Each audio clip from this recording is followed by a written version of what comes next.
I'm John Wilson. Welcome to Owned and Operated. Twice a week, we talk about home service businesses, and if you're a home service entrepreneur, then this is going to be the show for you. We talk about our own business in residential plumbing, HVAC, and electric, and we also talk about business models that we just find interesting. Let's get into it.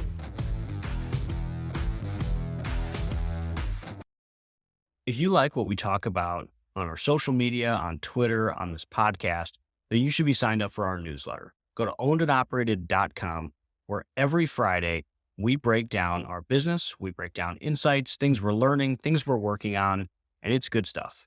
Check it out, ownedandoperated.com. Today on Owned and Operated, Jack and I talk about support staff inside your business. What does your accounting team look like as you grow from 3, 5, 10 to 20 million? How are you thinking about hiring ahead of revenue? And how do you get ahead of these big hires that will hold your business back the longer you wait? It's a great episode. And what I hope this episode does is it gives people a little bit of a roadmap as they're thinking over the next couple years of their business and think about roles that maybe they didn't even think about. A dangerous owner is an owner that doesn't know he's going to need a strong accounting team in a year. So thanks for tuning in, and make sure you give us 5 stars. Welcome back to Owned and Operated. What's going on, John?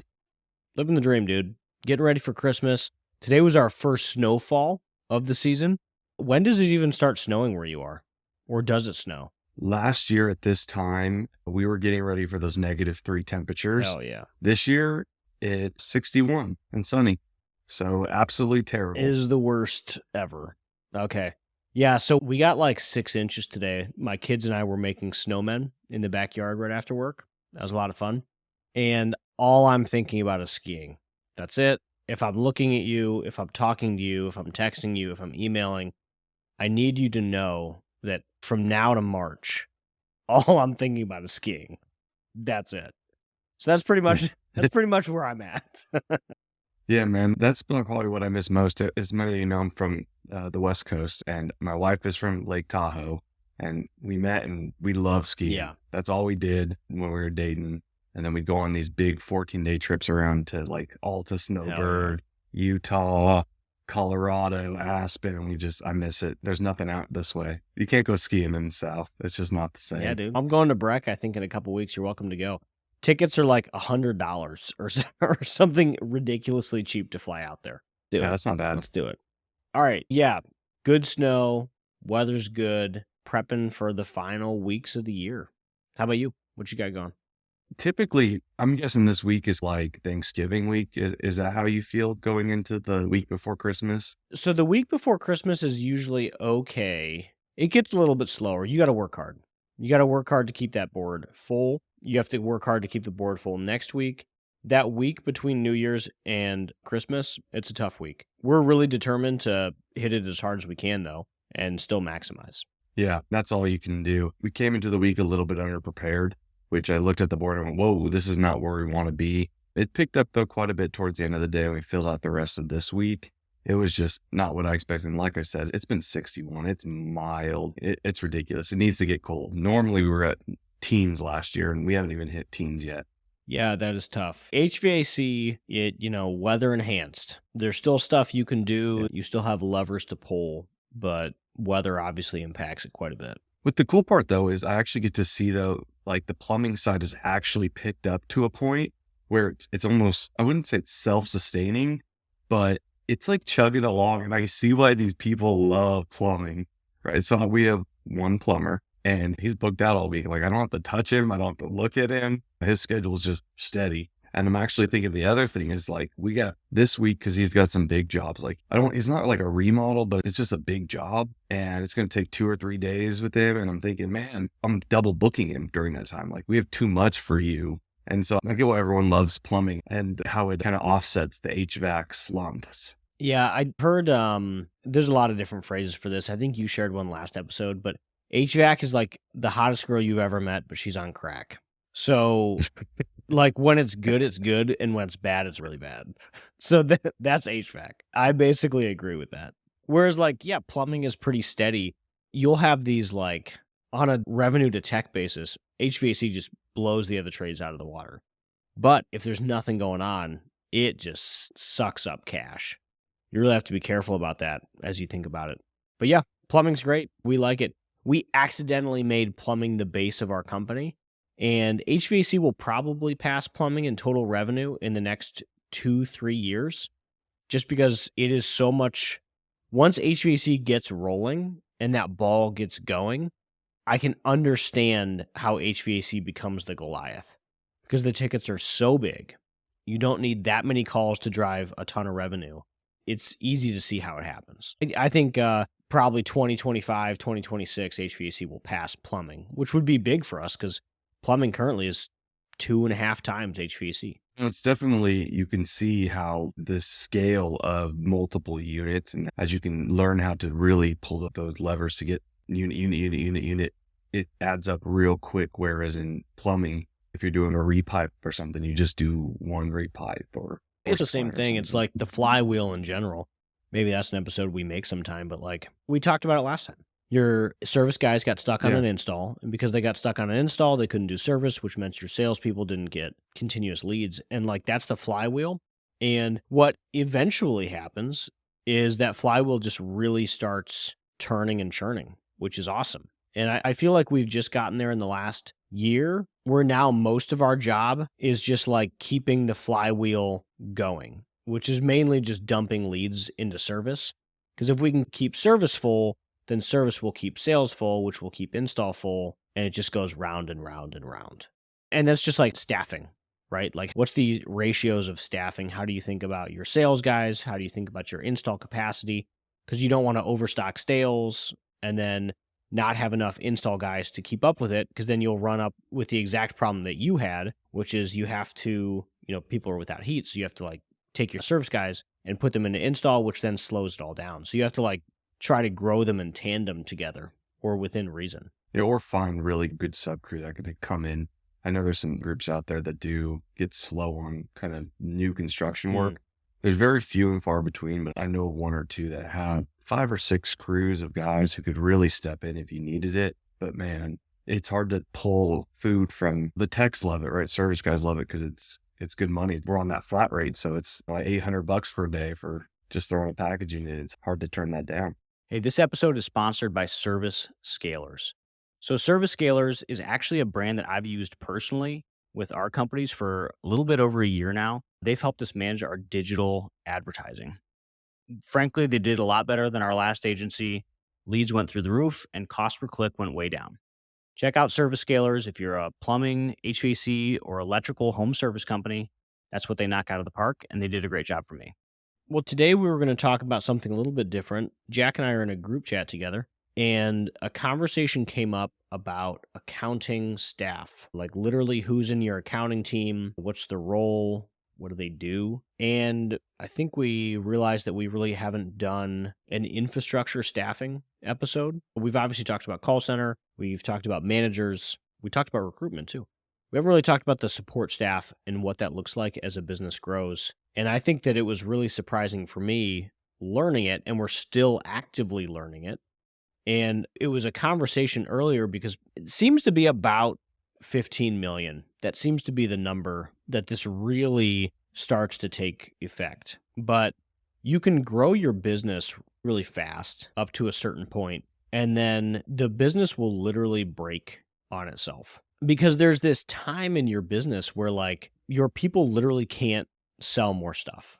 Most of the time, you take this small company, you add incentives, you add flat rate, you add marketing, you add all these things to grow as fast as you can, and you hit a really big wall. And there's always these plateaus, and the 15 million plateaus specifically, and there's other plateaus further down, and they're all roughly the same thing. Like, what's the infrastructure? At 3 million, that first big plateau is usually going to be recruitment and field management. So that's the big plateau that you have to cross.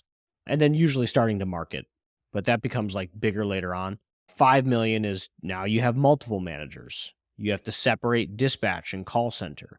That's the big infrastructure play that you have there. 10 million is HR and accounting. Like those are the big things. Like you now have a lot of people. Payroll might be a full-time job for somebody. Not to mention if you didn't line out your 3 million and your 5 million, now those start to become issues, bigger issues that just double down on themselves.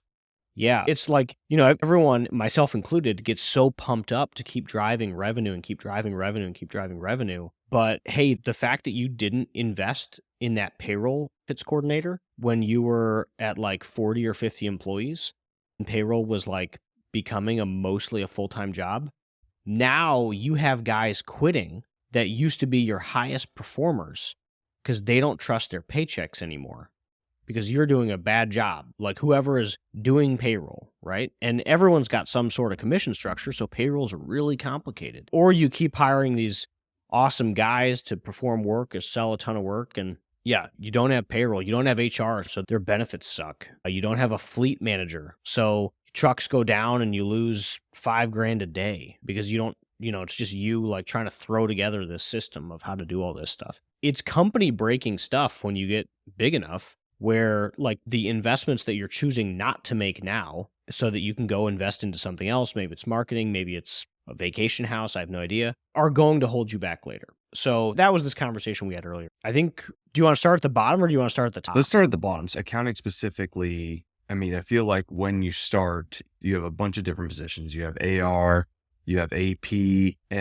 have payroll, you have just general bookkeeping. You have a bookkeeping, budgeting, projections, reporting. And so all of that falls usually on the owner or a mix of the owner and the CSR dispatcher front lady, Bertha, who's been there for 15 years. I see a lot of like full-time accountants, even cashing checks, right? Or running credit cards, that just cash management. Mm-hmm. We'll see that. We'll see a lot of people use some of the vendors on Twitter. System 6, Chris, they do a good job. Patrick at Appletree, they do a good job. They come in and they're like outsourced bookkeeping, basically. So they'll take some of the load off your hands, but they're not going to deposit checks. They're not going to manage your AP. They're not going to manage your AR. Yeah, that's what we do currently. We have a bookkeeper / CPA who we pay monthly to manage all the finances, but it's fairly minimal other than creating P&L and doing stuff with taxes, which is usually driven by myself. You're getting very little value from it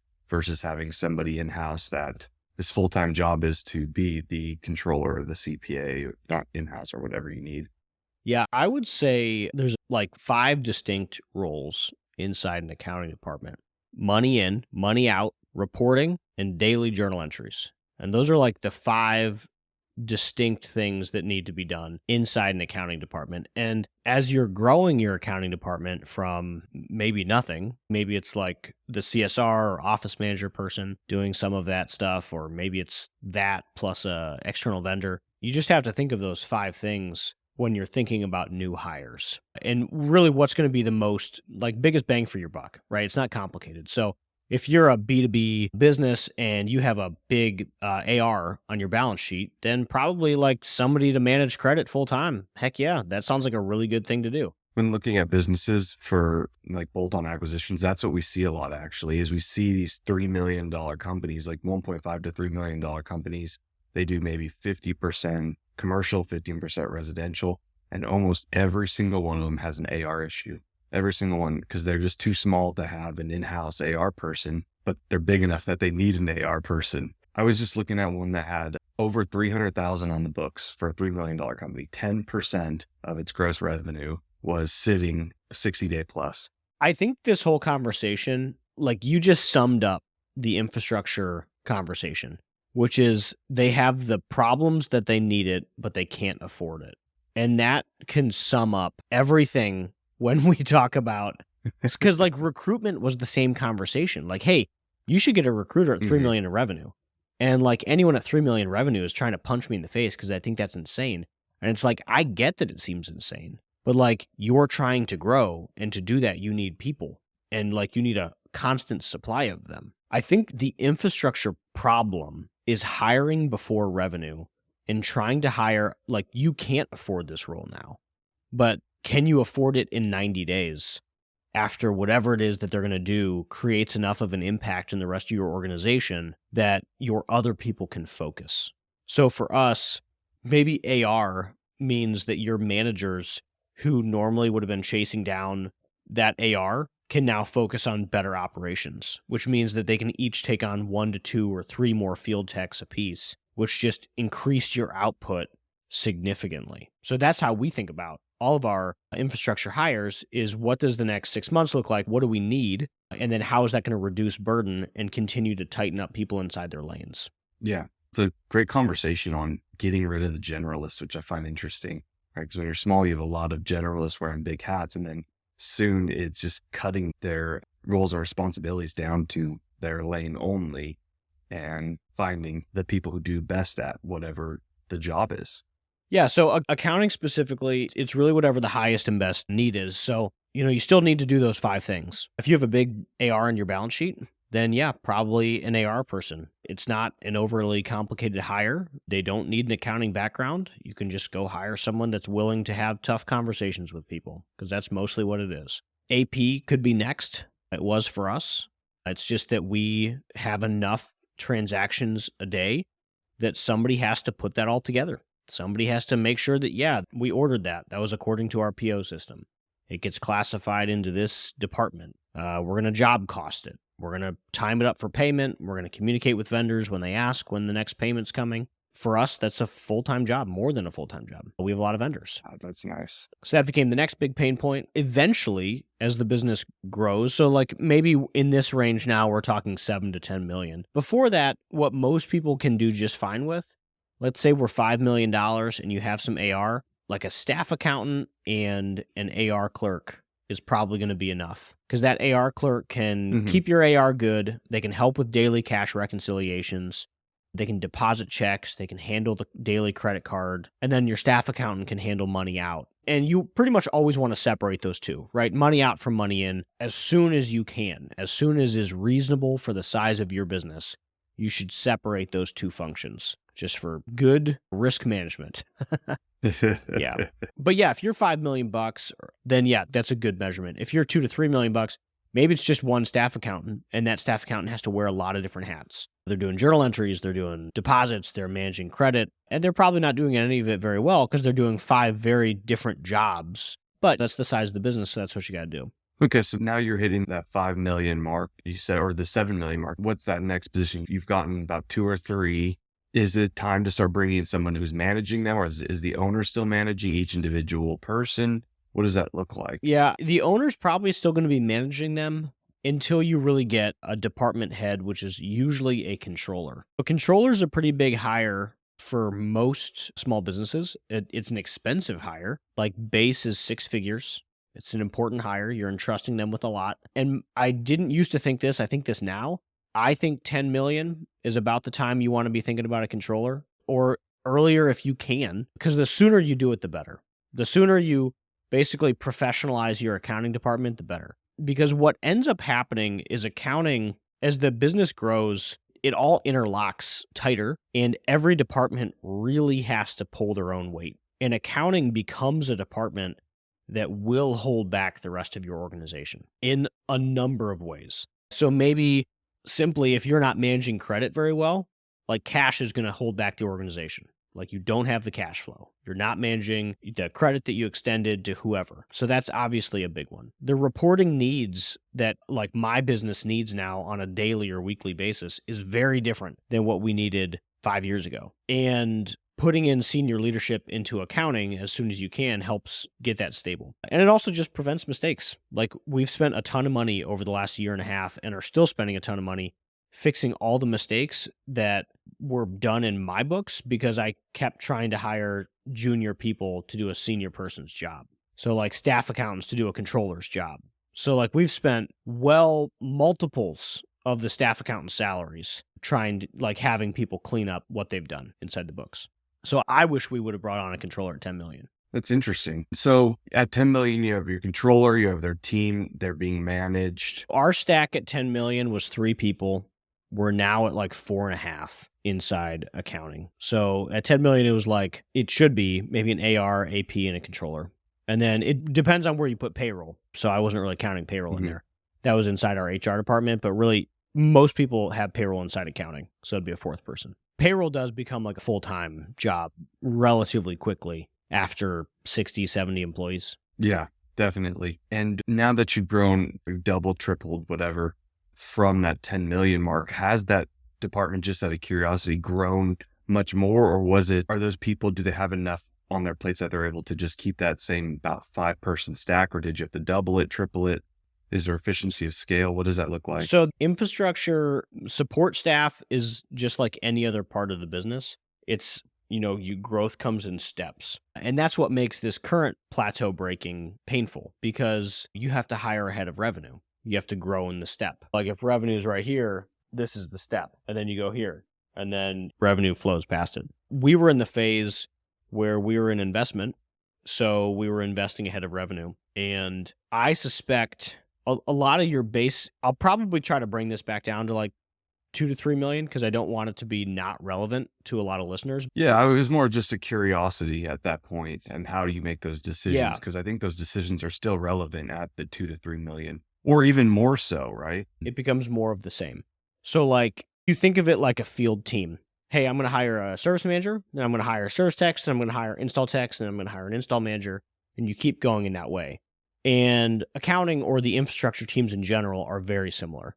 Or call center is another one. So like, hey, now we have multiple people on credit, and maybe you handle this type of account, you handle this type of account. The accountabilities are a little bit different, what you're expecting to collect. You divide up AP. So maybe you're the job costing person, you're the bagging and tagging person, you're the person that cuts the checks. So you take those roles and you isolate them even further down, because like AP, really, that's still a very generalistic role. I know it doesn't sound like that if you're looking at it from the perspective of like, I have a bookkeeper that does everything. But accounts payable in and of itself is 5 roles. Accounting is 5 roles, and accounts payable is 5 roles. And AR is probably 5 roles. Like you just keep separating it down and down until everyone's inside their very niche specialty. AR, maybe it's like you're the credit person, and all you do is review people before they come to credit. So like that's keeping on top of your credit lines that you've extended to commercial clients, contacting them frequently. Maybe you have someone that all they do is send statements, someone that just deposits checks. That's their entire freaking job. The larger you get, the same as anything else, right? You build this infrastructure. Here's how the reporting's going to work. Mhm. Here's the rough roles that are inside that department. And the larger we get, the more granular each individual person gets until they become hyper specialists. Same as in the field or inside call center. And then, so now bringing it back down to that 3 million level, they're going to be the ultimate generalist. Who are you looking for when you're trying to find that role? Because that's where we are. So we're like, that's the next step for us. We're trying to figure out, what does this person look like other than passionate about numbers? Yeah, I think I'm going to say some very basic stuff. And that's not me talking down. It's like the important thing is basic, which is like, what is their integrity? Have you talked to other people? The easiest way to steal money is to be somebody's bookkeeper. So how do you control it? How do you make sure you have 2-party signing? How do you make sure you're the signer on everything and you control it?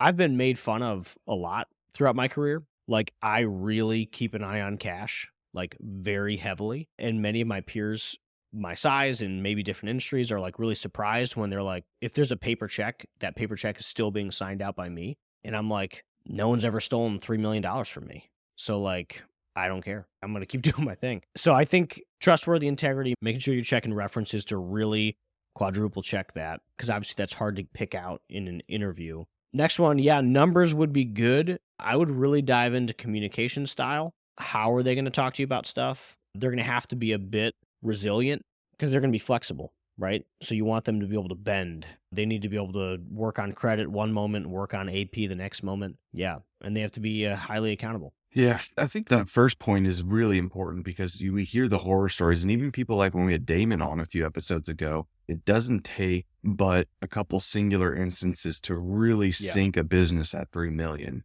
You look in and it's gone. Yeah. And what are you going to do? Fighting to get out that back is way harder than doing the right things on the front end to make sure you brought in the right person who's integral. I think the right person, but I also think like, what are the systems you have in place to protect yourself? Definitely still keeping that dual signing. And I think we talk about this a lot, and you brought it up to me as a good point when I asked you, and it still sticks in my head when we were talking about landing pages. And you said, Jack, don't take your eye off your landing pages. Like that's your responsibility at the end of the day. It's not any third party SEO or PPC company. You're in charge of your landing pages. And I think it's the same thing. Is ultimately at the end of the day, the owner is responsible for whatever key pieces, that being one of them, but also the business itself and making sure that the money's coming in and going to the right spots. And if somebody's stealing from you, it's because one, you didn't hire well, but also two, you're not putting enough checks and balances in place to be able to watch them appropriately. Yeah. And I think, theft, I don't know that this was what this was about, but like theft is, you could have hired right. That's a good part of accounting, though. Like if there's no accountability and there's no easy checks and someone is their own signer and they have full unlimited access to a lot of money, they're probably going to steal. You should just assume that they're going to steal. That is a fun ending to this episode. I'm kidding. But it's reality. It is reality. It's reality. And I think that you should just expect it. Like there's no reason to be surprised when you're like, oh my God, I was stolen from? Yeah, you were stolen from. You gave them full signing authority on your checking account. You don't ever check in on what they're doing. There's zero accountability. There's like no process to what you're doing. And you've heard the story a million times that other people stole from their owners and they were the bookkeepers. Like, yeah, you were stolen from. What else did you expect? So just walk into it expecting it. That way, when you get punched, you'll at least know what side it's coming from. Build some process. Make sure you're the signer. That's probably the biggest stuff, most important stuff you can do as a small business. I always feel like I read these articles and it was like the bookkeeper of 15 years had taken $3 million out of this plumbing company for the 15 years that she worked there or something like that. And it's just like, yeah, who was looking? The opportunity was there and she takes her first $10, nobody notices, and there you go. Also, I said she intentionally. There's a lot of data there. It's interesting. Women are much more likely to steal in the accounting position than men. There's an episode on, I think it was HBO or something, and it was talking about the accounting person for a city, and she stole like something crazy, like $21 million over the course of like 10 or 11 years. She had horses and like giant facilities and real estate. And all she did, it's crazy simple. She just set up another account that only her name was on and then was depositing checks from the city into that account. She was the sole signer. Wild. It's wild.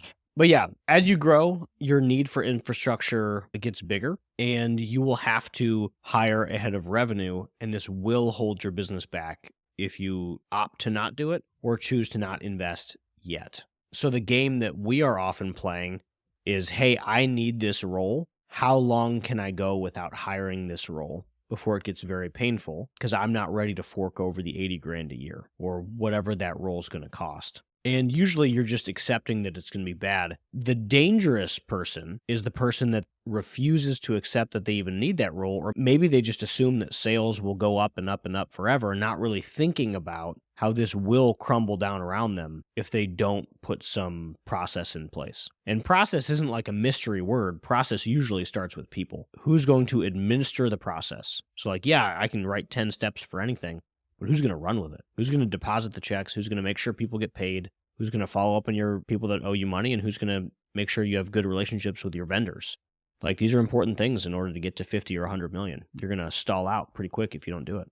So yeah, always be thinking of that next one. And then get more and more niche as you go and talk to other people in your industry about when they hired key roles. For us in home service, for some reason I'm thinking about manufacturing right now, but for us in home service, like these were the benchmarks we used. Was 10 million was a good time to have 3 people. Right now we have 4. We expect, seems like every 5 million is like another person. I'm sure it'll step up even beyond that at some point where, hey, suddenly there's so much volume of checks that it's like 2 people or 3 people. So we have to overinvest a little bit more. But yeah, it's ever evolving. So I would just try to always be looking ahead on infrastructure. The other things that are coming to mind are like fleet management. That's something that really creeps up on you really fast. IT management too. This is something that most small businesses don't ever really think that they're going to need until they have 300 mobile devices. And they're like, what am I doing?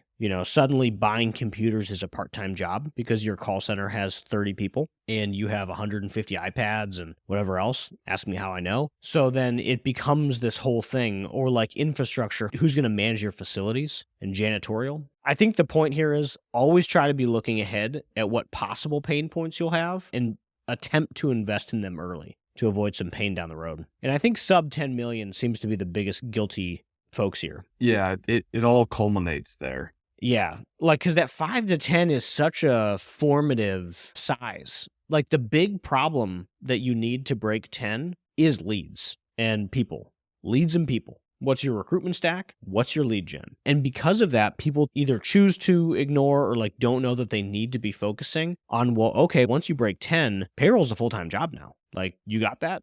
Warehouse management is a full-time job, maybe 3. Hey, now you have 50 vans on the road. You got a warehouse or you got a fleet guy that's different from the warehouse guy, because that's a full-time job too. It really takes off at that 10 mark where people's just, all the things that got you over 10 aren't going to get you over 20 is maybe the point. Yeah, no, I think that's a good point. And it won't sustain the business. I mean, you can get to 10, but you still will burn out anybody wearing those hats because they can't run and grow in those. Yeah. And they're like, Yeah. man, why am I losing all these managers? Oh, it's because your manager is also your account, your credit manager, your warehouse manager, your fleet manager, your ops manager, your HR. They're doing the hiring, the firing. Yeah, they're doing everything. So it's not Yeah. hard to tell why. That was John's pedestal conversation on mainly try to figure out what's coming next in your business. When you get to big plateau points, 3, 5, 10, 15, 20, try to figure out what roles are going to be a problem and invest ahead of time. And really, when you break 5, just be investing ahead of time. You've got the cash flow.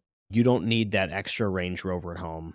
Like, just invest ahead of time and make your business easier. No comment on that one.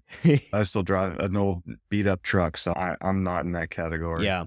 But I've seen it.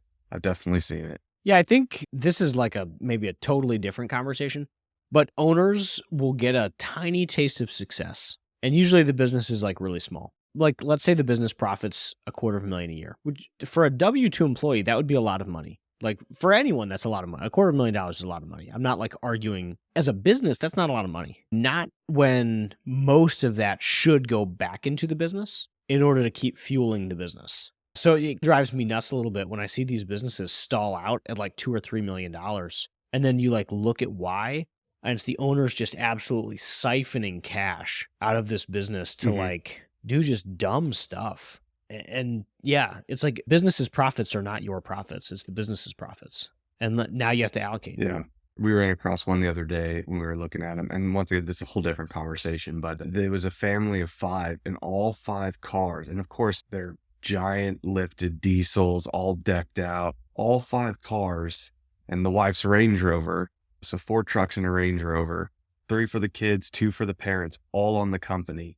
I'm just thinking they're looking at that payment going, man, that is just eating you guys alive. Anyway, I'm not going to get too much into it because we'll get in trouble, but still wild to see. I think it's tempting. Again, it's a lot of money. And if you aren't used to having to like allocate a lot of money or basically invest, what you do with profits is investing. And people just usually do it wrong. They buy a car instead of like, maybe let's figure out how to make an enterprise.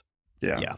Or get to the next level. Anyway, so we went over on this one. On this episode, we hit on quite a few things. We hit on at what point you should be hiring. We hit on the framework at why you should be hiring and hiring ahead of revenue and how to do that. We talked about theft. I think that should definitely be in the caption on this episode and how to avoid it. Theft in HVAC and try to maneuver around it. What am I missing? We talked about sizes of when to bring on specific roles. I didn't want to get too in the weeds, but like, here's roughly what your accounting team should look like at 3, 5, 10, 15, 20 million. And before we close out, one more question. Do you think that this is really from a home services point of view? But if you could just imagine a scenario where you're running a lawn care company or a septic business or whatever, do you think that would still be valid? Yeah. So accounting teams' revenue does matter, but the biggest differentiator is number of transactions. If I was the same size business, but instead of like 5,000 transactions a month, maybe I did like 100, but each of those transactions was way larger, then that's a totally different accounting team than what I have. You just need less people. There's less activity. And likewise, if we were a coffee shop my size and every transaction was $3 and we had to do 10 to 15 times the amount of orders that I would have to fill, that's more cash receipts. That's more credit card transactions to true up. That's more potential problems. Number of transactions and total revenue are going to be the big distinguishing factors inside your accounting team. Perfect. Yeah, that makes sense. If you had one transaction versus just to make it 1,000. You'd be in two different spectrums. You could probably keep it in-house, even if it is that case. Yep. Great. Cool. Awesome episode. Yep. Thanks everyone for tuning in. Hire ahead of revenue. Always be reinvesting. Maybe that's the better phrase. Always be reinvesting. Mm-hmm. This is a great point, and I think we'll cover this more too in our 0 to 5 million workshop that we're having upcoming here on March, baby. Check it out, ownedandoperated.com. Yeah, it'll be good. We'll probably have to end up doing a whole spiel just because it's annoying on how not to spend your business's profit and how to reinvest it. But yeah, thanks for tuning in to Owned and Operated. We're about to go 4 times a week, so make sure you tune in. We're dropping mini episodes, bonus episodes in addition to the 2 big ones a week. But thanks for hanging out. Make sure you give us a 5-star wherever it is that you listen to podcasts. Thanks for tuning in to Owned and Operated, the podcast for home service entrepreneurs. If you enjoyed today's episode, please hit the like button and subscribe to the podcast. If you have any questions or topics you'd like us to cover, feel free to reach out. You can find me on Twitter at @WilsonCompanies. I'll see you next time.